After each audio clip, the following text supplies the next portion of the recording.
and members. Thank you for having me. My name is Brian Cute. I'm the CEO of Public Interest Registry. Public Interest Registry is a not-for-profit registry operator of .org, which I hope many of you know.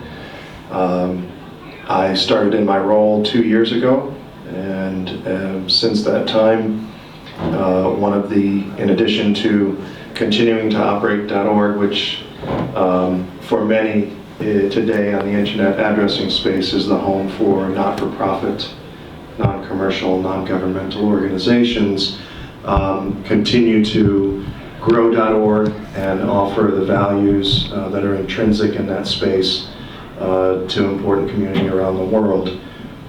The New TLD program at ICANN presents obviously a lot of interesting opportunities for many.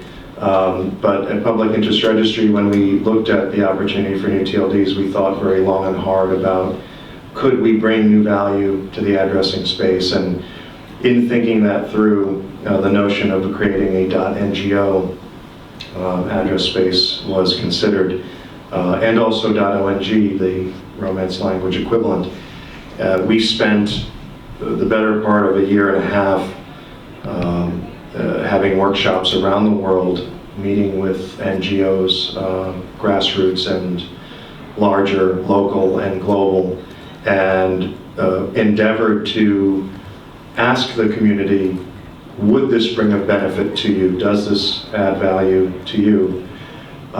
We heard back, first and foremost, very importantly, the challenge of briefcase NGOs is a very common concern to the community, that the fraudsters who set themselves up as NGOs and abscond with monies that are otherwise intended for the good missions of NGOs is a reputational challenge.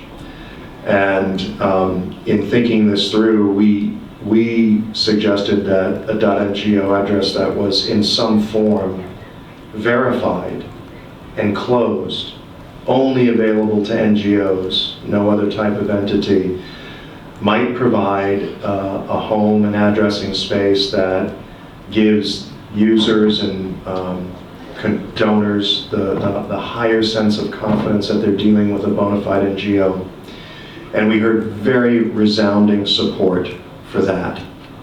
And it was on the basis of the feedback from the community that we decided we should go forward with this. We filed our application with ICANN. We have input the application as a community-based TLD, not a simple generic, but one that is designed to serve the benefit of the community. We had over 700 support letters from NGOs from around the world for our application. And I'm happy to say that we had no competitors in the process, and that we are in a position of moving through the ICANN approval process with a view toward launching in late first quarter, maybe early second quarter next year. So that's a very exciting project for us.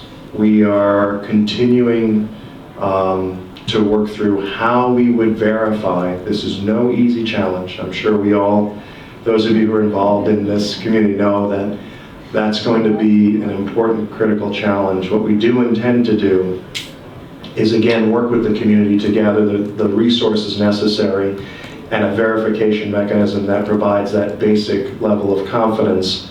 And you will hear more from us in the coming months as we get closer to trying to put in place a mechanism that makes sense. But also we'll be beginning a new round of outreach to the NGO community in the coming months to, again, make them aware that now we're in a position where a .ngo is going to be launched soon, get their interests, continue to gather their input as how we can best serve the community, and build some excitement toward the launch phase in early 2014. So as Public Interest Registry, we're very supportive of the work of NPOC and its members, very open to working with you and collaborating in any way we can. And that's what's going on with us. I'd be happy to take any questions or discussion. Thank you very much, Brian. Cynthia? Thank you, Brian, for a presentation. My question is, I know PIR did solicit support from NGOs before putting in the application. Can you give us an idea of the number of NGOs that supported? Yes, it was just a little over 700 support letters, and that was part of our outreach over the 18 months prior. And it was a nice geographic balance too. When we looked at the letters from the different regions around the world, it was both a northern and southern hemisphere and good geographic balance that we felt it was important if we were going to submit a community-based application to show support from the community. Paul Celine?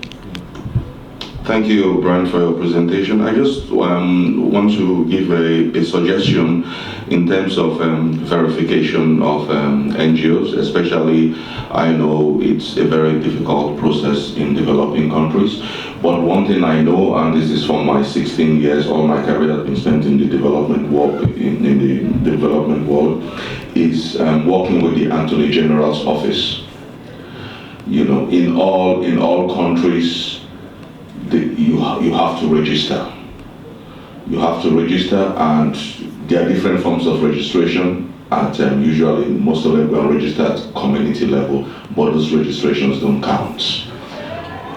All the registrations that are applicable, especially in most African countries that are recognized by the states, are done at the Ministry of Justice at the Attorney General's level. And they have I know for the Commonwealth countries in Africa, more than I know for the Francophone, most of them have that data available in their registration. So it's easy, and with the whole e-governmental process that is being developed in developing countries, you can easily get those by contacting those people directly. So that's a suggestion I make. Thank you. Thank you very much for that. We are currently doing research and analysis on those types of lists, and that's a very, very helpful suggestion. At a very high level, verification or validation will be based on lists such as those. And then where an NGO doesn't appear on a list, we have to provide some form of mechanism. So we also are contemplating a manual-based process, which may require the submission of documentation, some other form of evidence that an organization is an NGO. We're thinking about things like a referral from a bona fide NGO, but different types of mechanisms.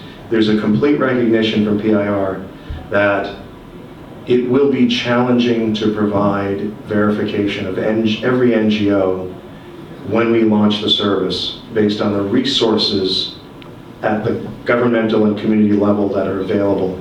But we want to build a mechanism that has the flexibility for those who don't register somewhere. We want to have mechanisms in place too that allow the community to challenge someone who gets a registration. If it's not a bona fide NGO that somehow gets through the process, we want to have a community-based mechanism to raise a challenge to make sure that if a bad actor gets in the zone, they can be taken out of the zone as well. So it has to be a multifaceted mechanism to provide the broadest level of verification and also the protections to make sure it's a trusted space. Thank you very much. Thank you very much, Brian.